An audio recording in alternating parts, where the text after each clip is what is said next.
Nesse capítulo do Gênesis, ele fala principalmente sobre a criação da Arca de Noé. Essa historinha aí, eu acho que todo mundo já conhece. Porém, o que a maioria talvez não saiba é os motivos que levaram a Deus por destruir grande parte da sua criação. O porquê dessa decisão, acredito que muitos aí já conseguem presumir. Foi a maldade do homem que, desde a criação de Adão, começou a crescer gradativamente. Um exemplo disso foi o próprio Caim e Lameque. Lameque era tetraneto de Caim. Esses dois personagens foram os primeiros a desabrochar a maldade. E olha, gente, que isso ocorreu logo após alguns anos da criação. Então, situações como assassinatos, torturas, arrogância, foram sentimentos que passaram a fazer parte daquele povo. E isso começou a crescer de uma forma tão gradativa que atingiu até mesmo vários descendentes de Sete, que era a descendência que no início tinha um bom relacionamento com Deus.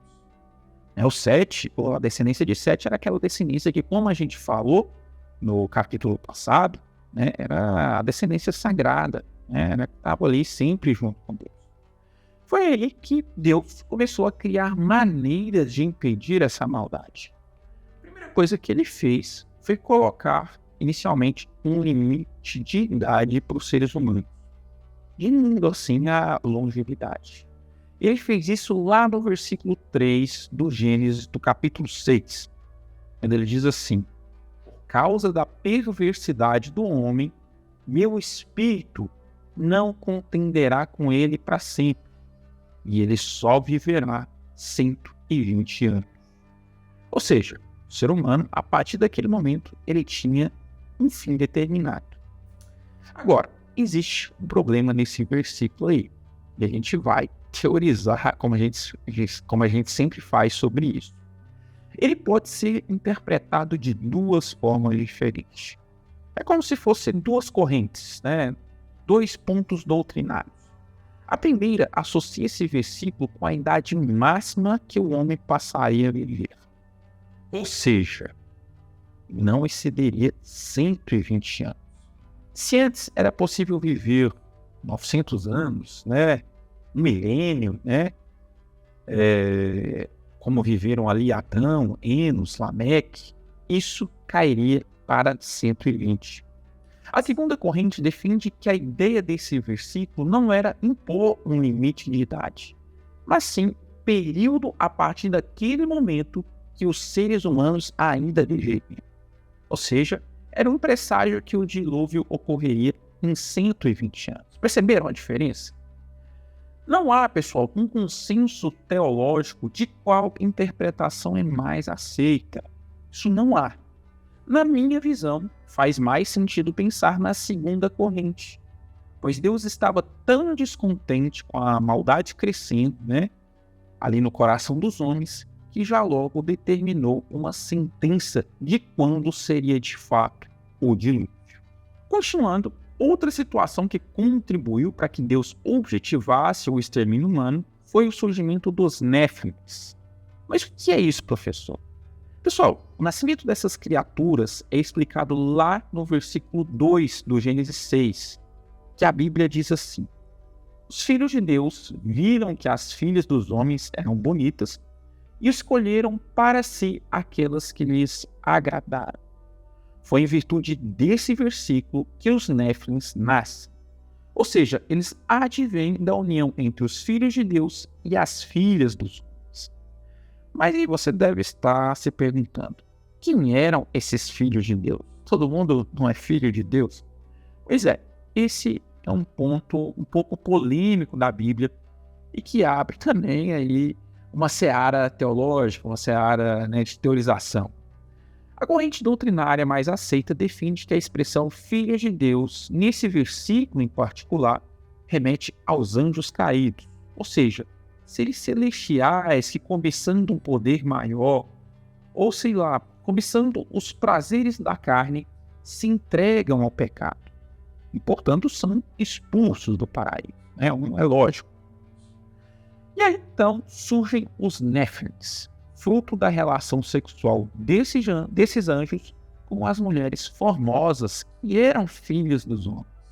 É claro, essas mulheres também eram filhas de Deus, mas o nascimento delas adveio por meio da relação sexual, diferente dos Néfilins, né? Deus os criou, né? Sem necessidade de ato sexual. Beleza? E um detalhe importante é que, apesar da Bíblia não caracterizar fisicamente esses seres, né, os Néfilins, a maioria acredita que se tratava de gigantes, seres ali de 3 metros de altura e com grande força física. Foi por isso que nessa época que eles surgiram, eles se tornaram homens famosos e alguns eram considerados como heróis.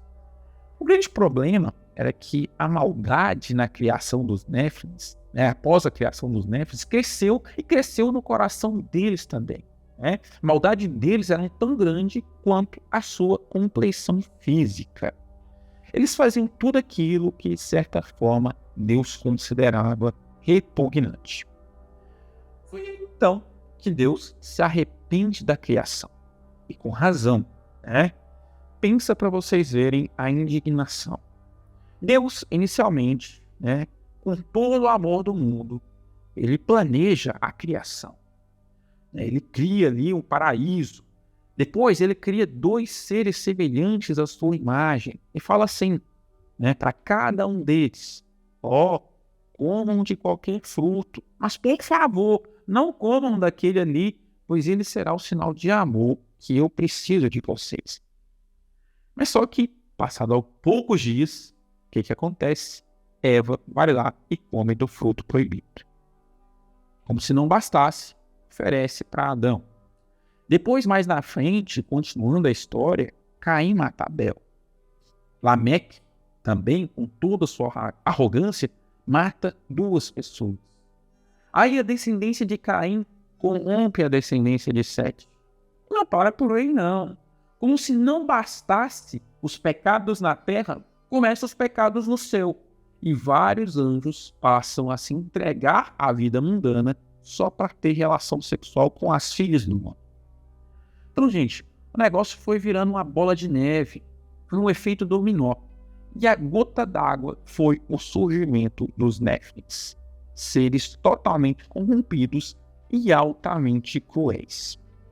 Com isso, então, é lógico, Deus decide destruir o mundo por meio de um dilúvio, para acabar com toda essa maldade. Ele não queria isso, ele não queria bondade, ele não queria essa dispersão do ódio, essa dispersão da arrogância. Mas só que de todos aqueles seres cruéis, existia um que preservava a sua benevolência, que era Noé. Deus então faz um acordo com Noé. Ele fala assim: Noé, a violência do mundo chegou a um patamar inaceitável. Eu, então, vou ter que destruir esse mundo com um dilúvio. Mas só que eu vou poupar você e sua família. E para isso, você vai ter que construir uma grande arca. Nessa arca entrará você, sua esposa, os seus filhos, as esposas dos seus filhos e um casal de cada espécie animal. E assim se fez, né? Noé, claro, né, diante daquela proposta dele, deve ter ficado um pouco assustado. Mas constrói, então, uma arca. E essa arca, pessoal, ela tinha 130 metros de comprimento, 2 metros de largura e 13 metros de altura. Consegue imaginar o tamanho disso aí? Né? O negócio era gigante. Tamanho de um cruzeiro atlântico. Não sei se algum de vocês já teve a experiência de andar, de navegar no cruzeiro atlântico, mas quem teve consegue compreender a dimensão que talvez seria essa arca. E tinha que ser grande. Não podia ser do tamanho de uma canoa. Como é que ia caber um elefante ali dentro? Ou seja, o negócio tinha que ser enorme, pois tinha que comportar todas as espécies animais e ainda ter espaço para armazenar comida. O dilúvio ia durar cerca de 150 dias. Então tinha que ter um espaço ali para armazenar alimentos. E é uma coisa que eu gosto de comentar quando eu falo do Gênesis 6, é a respeito da comida armazenada. que tipo de comida vocês acham aí na cabecinha aí de cada um que foi armazenada, que foi guardada ali? Será que era pão, bolo, queijo, macarrão, presunto, né? Talvez uma picanha ali para assar à noite com a família, fazer uma confraternização? Não, gente, não era isso. Primeiramente porque a visão teológica majoritária acredita que antes do dilúvio, Deus criou o homem e os animais para serem vegetarianos. E esse pensamento é obtido lá do Gênesis 1, versículo 29. Se tiver aí com a sua Bíblia, né, abre aí, vamos ler juntos. Lá fala mais ou menos assim, se não me falha a memória. Lhe servirá de alimento todas as plantas que produzem sementes e árvores que produzem frutos. Então, de certa forma, o que seria armazenado ali seriam frutos e sementes. Então, possivelmente, teria uma manga, né, uma banana, uma goiaba, uma abóbora, uma castanha. Foram esses alimentos que, de certa forma, alimentaram Noé e os animais da arca. E diante disso aqui eu já respondo algumas dúvidas, somente dúvidas, às vezes dúvidas de crianças, né? Que começam a surgir em discussões bíblicas que a respeito dos animais carnívoros. Professor, como é que Noé alimentava eles? Pois é uma questão que, como eu já expliquei, né?